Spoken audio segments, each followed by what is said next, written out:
नमस्कार, आप देख रहे हैं इंडिया जंक्शन और मैं हूं आपके साथ यशस्वी। उत्तर प्रदेश के हाई प्रोफाइल सीट रायबरेली और अमेठी सीट को लेकर सस्पेंस जो था वो तो अब खत्म हो चुका है। रायबरेली से राहुल गांधी को और अमेठी से के.एल. शर्मा को टिकट मिल गया है, लेकिन इन सब के बीच राहुल को रायबरेली सीट पर चुनाव लड़ने पर स्मृति ईरानी ने बहुत ही बड़ा हमला बोला है। उन्होंने कहा है कि कांग्रेस जानती थी कि उनको यहां से हार मिलेगा, इसीलिए वो खुद पीछे हट गई। कांग्रेसी ने हार मान ली है। और क्या क्या तंज कसा है स्मृति ईरानी ने, आज हम आपको दिखाएंगे इंडिया जंक्शन के इस रिपोर्ट में। स्मृति का राहुल पर वार। अमेठी और रायबरेली के लिए भाजपा की प्रचार लाइन अब तय हो गई है, जिसमें राहुल गांधी ने अपनी सीट बदल ली है और कांग्रेस ने केंद्रीय मंत्री स्मृति ईरानी के खिलाफ अमेठी से अपने परिवार के विश्वास पात्र को मैदान में उतारा है। बीजेपी सूत्रों का कहना है कि पार्टी लोगों के बीच ये कहेगी कि राहुल गांधी ने ईरानी से हारने के डर से अमेठी छोड़ दिया। तो वहीं अब केंद्रीय मंत्री और भारतीय जनता पार्टी उम्मीदवार स्मृति ईरानी ने राहुल गांधी के अमेठी के बदले रायबरेली से चुनाव लड़ने पर बड़ा बयान दिया है। स्मृति ईरानी ने शुक्रवार को कहा कि गांधी परिवार ने एक प्रॉक्सी को मैदान में उतारकर साफ संदेश दिया है कि कांग्रेस ने हार मान ली है। मेहमानों का स्वागत है। हम लोग अतिथियों के स्वागत में कोई कसर छोड़ेंगे नहीं, इतना ही कह दूं। अमेठी सांसद स्मृति ईरानी ने कहा, गांधी परिवार का कोई भी सदस्य अमेठी से चुनाव नहीं लड़ रहा है। ये अपने आप में एक संकेत है कि कांग्रेस ने चुनाव से पहले ही अमेठी से अपनी हार स्वीकार कर ली है। दरअसल इस बार अमेठी से कांग्रेस ने किशोरी लाल शर्मा को अपना उम्मीदवार बनाया है। किशोरी लाल शर्मा गांधी परिवार के सबसे नजदीकी स्थानीय कार्यकर्ताओं में से एक हैं। इस सीट से उनका मुकाबला बीजेपी की स्मृति ईरानी से होगा। वहीं इस बार राहुल रायबरेली से चुनाव लड़ने जा रहे हैं। तो जहां एक तरफ स्मृति ईरानी ने राहुल गांधी पर हमला बोला, तो वहीं प्रधानमंत्री नरेंद्र मोदी भी शांत नहीं रहे। प्रधानमंत्री नरेंद्र मोदी ने पश्चिमी बंगाल के वर्धमान में एक जनसभा को संबोधित करते हुए राहुल गांधी पर हमला बोला। उन्होंने कहा कि वो अमेठी से इतना डर गए हैं कि वहां से भागकर अब रायबरेली में रास्ता खोज रहे हैं। विपक्ष के सबसे बड़ी नेता के पास चुनाव लड़ने की हिम्मत नहीं है। वो डर के मारे भाग गईं और भागकर राजस्थान और वहां से राज्यसभा में आईं।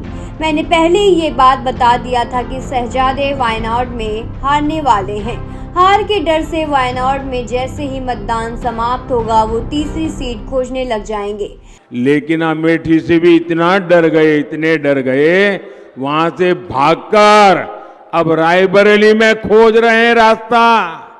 इनकी सबसे बड़ी नेता चुनाव लड़ने की हिम्मत नहीं करेगी, वो डर के मारे भाग जाएगी और वो भाग करके राजस्थान गई और राजस्थान से राज्यसभा में आई।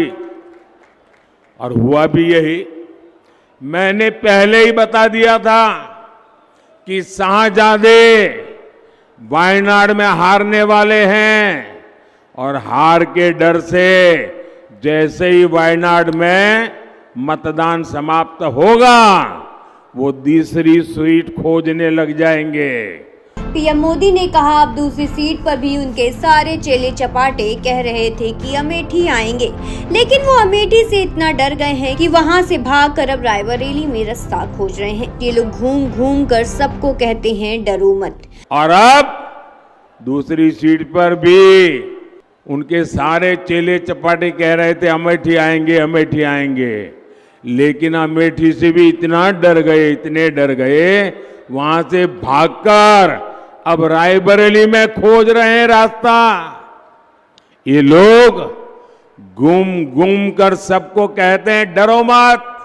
पीएम मोदी ने आगे कहा कि मैं भी इन्हीं से यही कहूंगा, अरे डरो मत, भागो मत। आज मैं एक और बात कहूंगा, कांग्रेस इस बार पहले से भी कम सीटों पर सिमटने जा रही है। वो पहले से भी कम सीटों पर लोकसभा चुनाव लड़ रही है।